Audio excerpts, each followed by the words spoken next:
3 गुणा वर्गमूल 500 गुणा x की घात 3 को सरल बनाइए। हम यहाँ करणी चिन्ह के अंदर वाली संख्या को हिस्सों में इस प्रकार बांटेंगे कि वह पूर्ण वर्ग यानी कि परफेक्ट स्क्वायर बन जाए, और फिर हम उन हिस्सों का अलग से वर्गमूल लेंगे और करणी चिन्ह के अंदर बचे बाकी के हिस्सों को छोड़ देंगे। एक और बात, यहां याद रखिए कि यह मुख्य वर्गमूल का चिन्ह किसी संख्या के धनात्मक वर्गमूल को दर्शा रहा है। तो चलिए इसके बारे में सोचते हैं।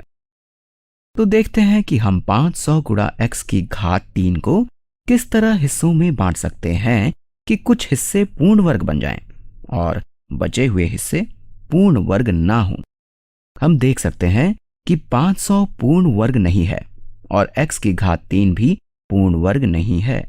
तो इसके लिए इसका अभाज्य गुणनखंडन किया जा सकता है, जिससे हमें कुछ पूर्ण वर्ग प्राप्त हो जाएंगे। जैसे कि 500 को 5 से विभाजित किया जा सकता है और ये 5 गुणा 100 के बराबर होता है। और आप शायद ये पहचान गए होंगे कि 100 एक पूर्ण वर्ग है। ये 10 गुणा 10 के बराबर होता है।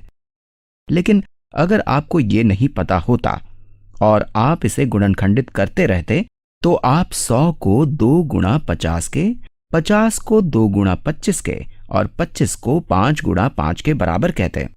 तो आप देख सकते हैं कि आपके पास यहां भी पूर्ण वर्ग बन रहे हैं, क्योंकि आपके पास यहां 2 गुणा 2 है और 5 गुणा 5 है। तो आप ये कह सकते हैं कि 100 को 10 गुणा 10 के या 2 का वर्ग गुणा 5 का वर्ग के बराबर लिख सकते हैं। दोनों तरीकों से हम इसे हिस्सों में बांट सकते हैं। इसी तरह अब x की घात 3 को हम x का वर्ग गुणा x के बराबर लिख सकते हैं, जिससे कुछ हिस्सा पूर्ण वर्ग बन जाएगा और कुछ हिस्सा पूर्ण वर्ग नहीं बनेगा। अब हम इन संख्याओं को फिर से मुख्य मूल चिन्ह के नीचे लिखते हैं। तो ये हो जाएगा 3 गुणा 500 को हम 100 गुणा 5 के बराबर लिख सकते हैं और 100 को 10 के वर्ग के बराबर लिख सकते हैं। तो मैं 10 के वर्ग के बराबर लिख सकता हूं। मुझे अब ये सब करने की आवश्यकता नहीं है, लेकिन ये आपको समझने में मदद करेगा कि ये एक पूर्ण वर्ग है। ये 4 गुणा 25 है और ये दोनों पूर्ण वर्ग हैं। ये 10 का वर्ग है। अब मैं इसे 10 का वर्ग गुणा 5 के बराबर लिखूंगा, जो इस 500 के बराबर है। और अब मैं x की घात 3 को x का वर्ग गुणा x के बराबर लिख सकता हूं। और मैं यहां अपने मुख्य मूल के चिन्ह को बढ़ा लेता हूं।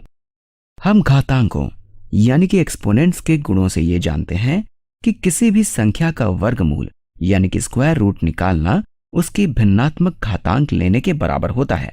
तो यहां वही गुण लागू होते हैं। 3 गुणा 10 के वर्ग का मुख्य मूल गुणा 5 का मुख्य मूल गुणा x के वर्ग का मुख्य मूल गुणा x का मुख्य मूल। अब हम इसे सरल कर सकते हैं। तो 10 के वर्ग का मुख्य मूल या 100 का मुख्य मूल धनात्मक 10 के बराबर होगा। ऋणात्मक 10 का वर्ग भी 100 के बराबर होगा। लेकिन जब आप मुख्य मूल निकालते हैं तो आप केवल धनात्मक वर्गमूल ही लेते हैं, तो हमें यहां 10 प्राप्त होगा। 5 पूर्ण वर्ग नहीं है, तो हम 5 के वर्गमूल को इसी प्रकार छोड़ देते हैं। x के वर्ग का वर्गमूल, ये हम बहुत बार कर चुके हैं, तो ये केवल x के बराबर होगा, क्योंकि x के वर्ग का वर्गमूल x के बराबर होता है। लेकिन तब क्या होता अगर यहां x ऋणात्मक होता?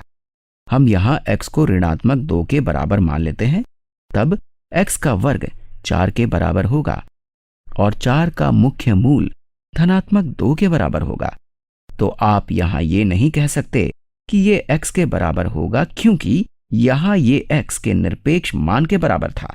तो हम ये कहेंगे कि चाहे x धनात्मक हो या ऋणात्मक हो, हम धनात्मक वर्गमूल ही लेंगे। तो आप कह सकते हैं कि ये x की निरपेक्ष मान के बराबर है और इसी प्रकार से मुख्य मूल निकाला जाता है।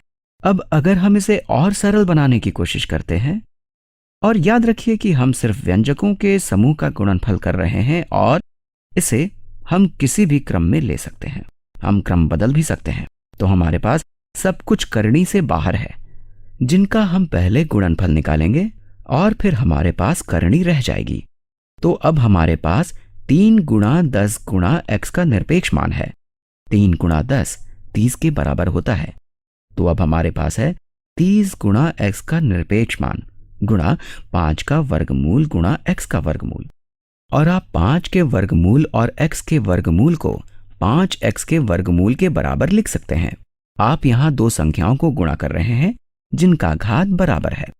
हम इसे इस तरीके से भी सोच सकते हैं कि ये इनका गुणा करके और फिर उसकी भिन्नात्मक घात लेने जैसा है। तो हमें 30 गुणा x का निरपेक्ष मान गुणा 5 के बराबर मिल गया है।